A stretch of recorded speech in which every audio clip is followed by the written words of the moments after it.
Hi, everybody. This is Paul Gerard. I'm a student loan consultant working with the American Dental Education Association, ADEA.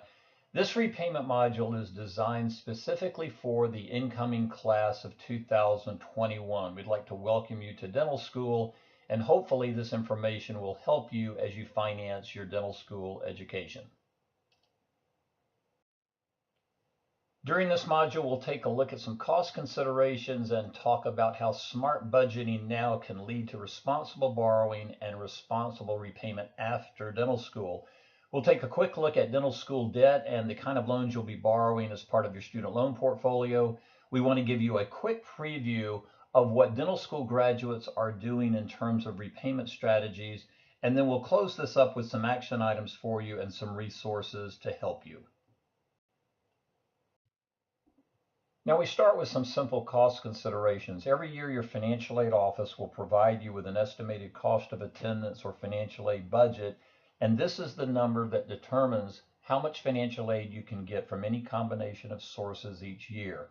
When you see this number, find out how much of that is your monthly living allowance. In other words, look at those things that are not set expenses like tuition and fees, and the things that you have some control over. Rent and utilities, personal, transportation expenses. Find out what the monthly living allowance is. Your financial aid officer can give that to you if you're not sure what it is. And then be sure that your own budget does not exceed that. Never borrow more money than you need, and just because you can borrow up to the full cost of attendance, that doesn't mean that you have to. If you're considering private loans either in lieu of federal or perhaps in addition to federal loans, please talk to your financial aid officer first. There's some very important things you need to know about the differences in federal and private loans that they can help you with. Now, fair warning, I'm going to preach at you just a little bit on this slide. Smart budgeting will lead to responsible borrowing, and guys, that can help you in repayment later on. If you make poor budgeting decisions in dental school, maybe you're living beyond your means by using credit cards, that might mean you end up being forced into a repayment plan you really don't want after you graduate. What if you want to be aggressive in repayment when you graduate from dental school, but you've got all this credit card debt you've got to pay down first? Those rates are going to be higher than what you have on your student loans. That's not a position you want to be in. So make good decisions about budgeting while you're in dental school. Consider borrowing under your cost of attendance. You never want to run out of money, but if you borrow under your cost of attendance and see if you can get by with a lower budget, you can always borrow more later up to the cost of attendance if you need those additional funds. Work carefully with your financial aid office if you do that. And one advantage is that will delay the start of interest accrual on the higher amount that you end up taking out later on. If you don't track your loans each year, which is easy to do with the AAMC ADEA Dental Loan Organizer and Calculator, you could end up with sticker shock at your senior loan exit interview. So be careful about budgeting. That will help you lead to responsible borrowing and more responsible repayment when you graduate from dental school. Now, the dental school debt numbers you're looking at here are for the graduating class of 2016, and these are only for indebted graduates.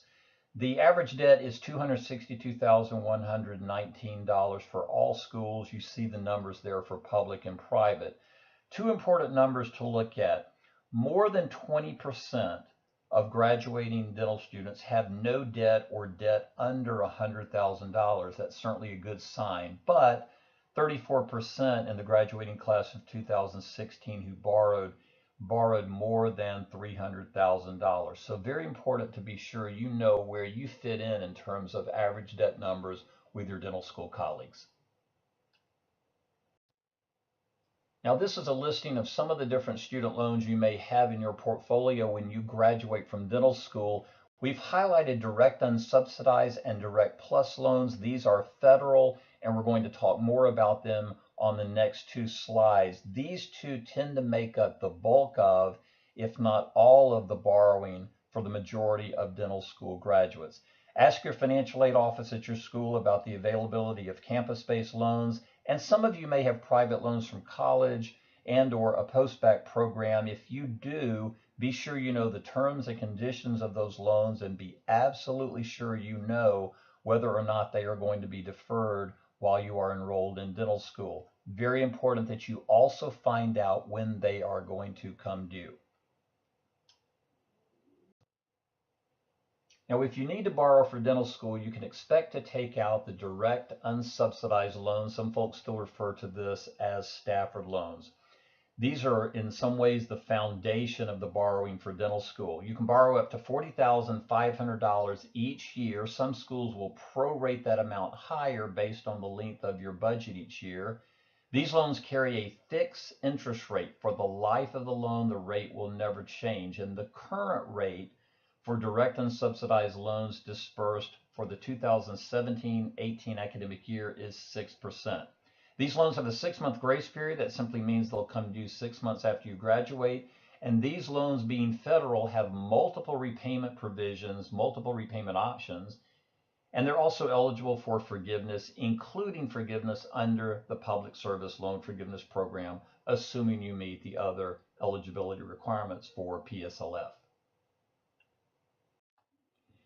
The second loan you may borrow over and above the direct unsubsidized if you need it is the Direct Plus loan. Now, there's no annual limit to Direct Plus loans other than your cost of attendance or financial aid budget minus other financial aid, including the direct unsubsidized loan we talked about on the previous slide.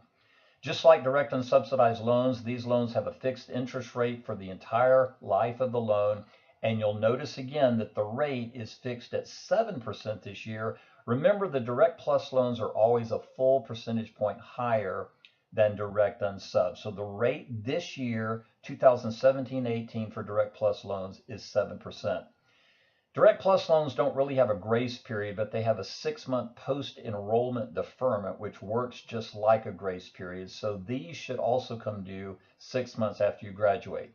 And once again, since these are federal loans, they have multiple repayment provisions, repayment options available on them, and they are also eligible for forgiveness, including forgiveness under the Public Service Loan Forgiveness Program.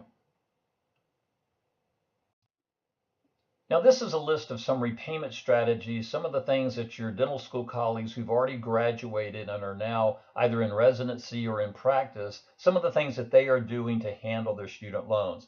Some are being aggressive in repayment. They're finding a repayment plan with a comfortable required payment, and then they are overpaying anytime they can in whatever amount they can on their most expensive loan. Some folks are making minimal payments to help with cash flow, or maybe they have other obligations. We mentioned this earlier. Maybe they have credit card debt they have to pay down, and so they are really minimizing their payments on their student loans, and they're stretching those payments out because they have other obligations such as credit cards to pay. Others are trying to make minimal payments because they are trying to maximize the forgiveness amount under the Public Service Loan Forgiveness Program, and this would assume that they are working in a public nonprofit sector. Your financial aid office has more information on the Public Service Loan Forgiveness Program, and we have more information on the ADEA site on PSLF as well.